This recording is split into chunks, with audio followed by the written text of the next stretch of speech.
ఈ వయగ్రా అనే 90s వరకు any kind of erection problems more of psychological or psychiatric అనుకుంటుండే. కానీ 90sలో ఆఫ్టర్ లాట్స్ ఆఫ్ రీసెర్చ్ ఇట్లాంటి ట్యాబ్లెట్స్ కూడా ఉంటాయి, దానివల్ల ఎరెక్షన్స్ వస్తాయని చెప్పి అప్పుడు ప్రూవ్ అయింది. So Viagra was the first trade name ఈ ఎరెక్షన్స్ కోసం యూజ్ చేసే ట్యాబ్లెట్ ఫైజర్ కంపెనీ తయారు చేసింది. సో అది మైండ్లో అందరికీ వయాగ్రా ఉంది, బట్ అది సిల్డెనాఫిల్. సో ఇప్పుడు ఇండియాలో చాలా బెటర్ ఉన్నాయి. Any kind of sildenafils are safe. కొంతమందిలో హెడేక్స్ ఉంటాయి, అప్పుడు వాళ్ళకి మేము వేరే డ్రగ్స్ ఇస్తాం, లైక్ టెడలాఫిల్ కూడా 5, 10, 20 కాంపోజిషన్స్ దొరుకుతాయి.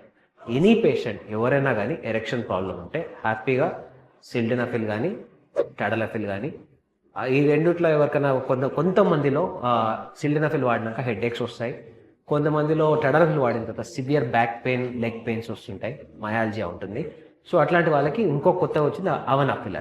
ఇది నెక్స్ట్ లెవెల్ ఆఫ్ డ్రగ్ ఇది.